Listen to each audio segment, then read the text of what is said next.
I thought that van life equaled freedom, adventure, and limitless exploration, so why did I find myself about to fight a traffic warden for ticketing me for being in a spot that a random comment on YouTube told me I was allowed to park in? I didn't know it yet, but this entire situation was a hole I dug myself over the last 5 days, because I'd been lying to myself about London van life, and I'd been lying to you as well. I decided to park up in some places I'd never been to before, all based on comments from TikTok and YouTube. As I planned this out, it felt like I was going on an adventure, truly stepping into new, unknown frontiers. But I was also doing this to escape a crushing reality. A reality I'd kept hidden not just from you, but also from myself. Because although you wouldn't realise this from my cheery and positive exterior, I've been finding van life really hard. I've spent the last month constantly having to find new spaces to park, dodging traffic wardens, having to order 6 chicken nuggets from McDonald's just so I can use the toilet, and even worse, having to work out at the gym just so I can have a shower. It's been physically and mentally exhausting. And to top it off, I've been papped by ULEZ cameras so much that I'm thinking of doing a Britney. I'd been spending all my free time trying to find ways to make London van life more comfortable, to the extent that I didn't really have time for myself or to see any of my friends, and it was really beginning to get me down. So, as I gathered a short list of places that you, the YouTube community, had told me I'll be able to park in London peacefully, it really felt like I was in Last Chance Saloon. Because, if I couldn't find somewhere that would make London van life easier, there's a good chance it would be over for good. I'd received more than a few messages telling me I should park up in Muswell Hill. Despite being one of the most affluent areas in London, there was a rumour that traffic wardens didn't bother going there because it was too hilly, and that the residents were so rich that it wasn't worth their time to tell you to move on. But while the usual antipathy of the rich towards the working class remained a blessing, the geography turned out to be a curse. Because whenever I tried to park on Muswell Hill, I found myself rolling down it.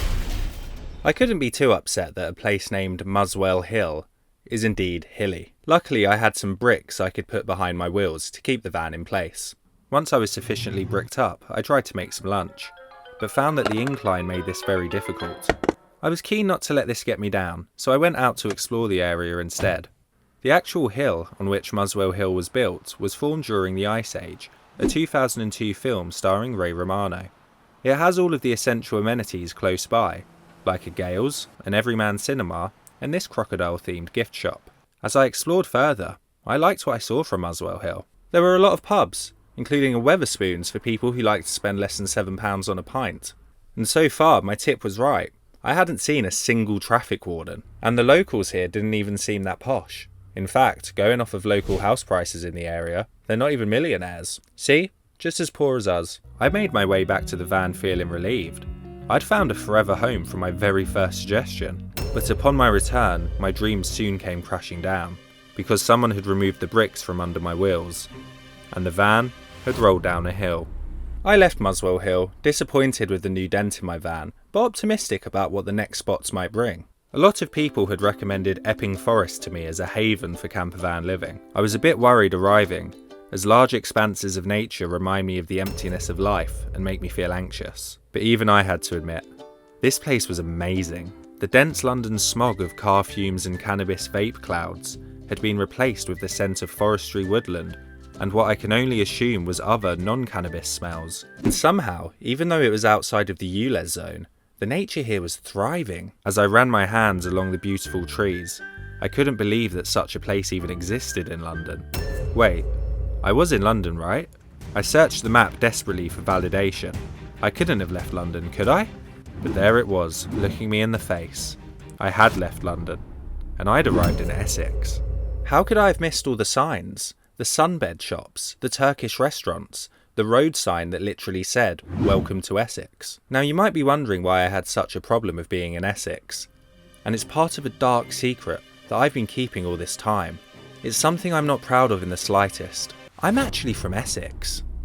I grew up as a stereotypical Essex kid, destined for a comfortable life of drinking Madry, financing a Range Rover, and hanging a framed poster of Tommy Shelby on my living room wall. But I dug out a different life away from my roots, and I didn't want to go back. I did my best to firm it and stay in Epping Forest, but the whole time I could feel the grip of Essex pulling me back in.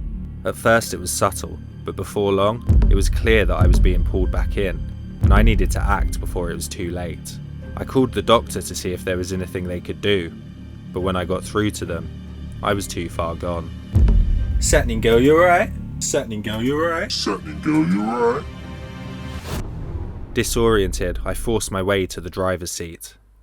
I left Essex and drove back to London, vowing never to return. With my composure regained, it was time to chance the next location, Richmond. I knew Richmond was supposed to be a lovely place, and my tip had a great spot where you could park for free most days of the week. But as I arrived, I couldn't help feeling down. So far, trying to find a spot to make London van life easier had completely failed. I was tired and beginning to lose hope, and on top of this, I was starting to feel even more isolated. The uncertain nature of where and how I parked up meant I hadn't seen my friends in weeks. If there were drinks happening in a different part of the city, it meant I either had to drive there or leave the van somewhere safe to take public transport.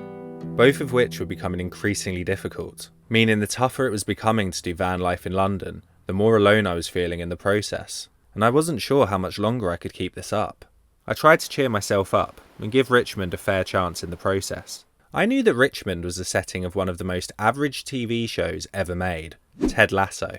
I consider myself to be a football fan, so I went out to see Nelson Road, the stadium that Ted Lasso's AFC Richmond play their matches in. I couldn't find Nelson Road on Google Maps, so asked around in a few of the pubs, but was either laughed at or told to get lost. I couldn't understand why the Richmond locals were so unaccommodating to me wanting to see the AFC Richmond stadium, and all it did was hammer home my pre-existing worries, that I was becoming even more isolated by the lifestyle I had actively chosen. It wasn't until later on that I found some signal and googled AFC Richmond Stadium, where I realised that it's actually fictional and filmed an hour's drive south in Crystal Palace, which was somewhere I simply had no intention of going to.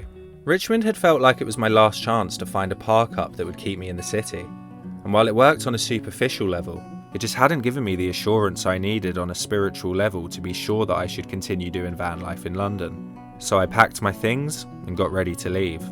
My journey had taken me to some of the furthest reaches of London, but all it had proven so far was that leaving the city for good might be my only option. And it was something I was well on the way to doing, because I'd driven out to Northolt. Nestled firmly in Greater London suburbia, it was hours away from any of my friends or loved ones.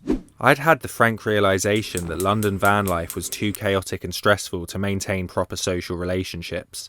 And what was the point of putting all of that effort into living in London when I couldn't even enjoy it? So the next best thing was to just move away entirely. The plan was to stay in Northolt for a couple of days, before continuing outwards until I hit whatever vast expanse waits outside of London. The plan was to isolate myself fully, setting up in some hard-to-reach badlands like the Scottish Hebrides or Birmingham, wandering the plains like a lonely, nomadic traveller. I watched YouTube videos of men fishing, hunting and camping to prepare myself for my new life, but the algorithm seemed to work out I was a lonely man and began to recommend Andrew Tate videos, so I closed my laptop and settled down for the afternoon, which is when I got the knock. Despite being parked in a residential street with no permit signs, a traffic warden had come to tell me to either move on or he would give me a ticket. I knew my rights enough to know that this was a shakedown, so was ready to defend my patch. He wasn't backing down, and neither was I, and there was every indication that this encounter could get physical. Which is when he said, "I'm sorry, I have the wrong street." I said sorry too, and we both laughed. He sat down for a while and we talked. He told me he was tired because he had just come off a night shift from his second job. I told him I didn't know traffic wardens only earn 24k a year in London. And he told me he didn't know that TikTok only pays dedicated content creators like myself 50p per 1,000 views. We sat together for a few hours. He shared his small bottle of vodka with me and, even though it didn't seem on for him to be drinking on the job, I partook. When he got on his way, I was feeling a hell of a lot better than when he knocked, and I think I knew why. I'd thought this entire time that van life had been making me isolated, but that wasn't it at all. Sure, it occupied a lot of my thoughts, and it made seeing friends more difficult, but all of my loved ones are still just a text or a call away. And was it van life that stopped me picking up the phone? Of course not.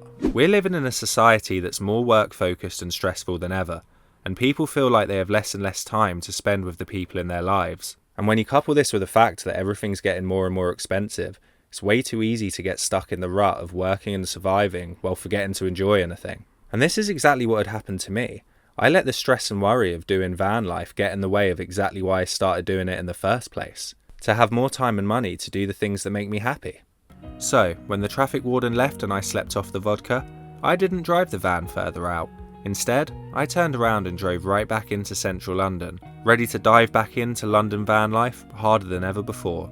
And the first thing I did when I arrived was get my phone out and text my mates. Thanks for watching. Central London van life remains alive and somewhat thriving. Let me know in the comments if I gave a good account of the places I stayed in, and let me know if there was anywhere else I should have stayed instead. Don't forget to like and subscribe, and I will see you again very soon.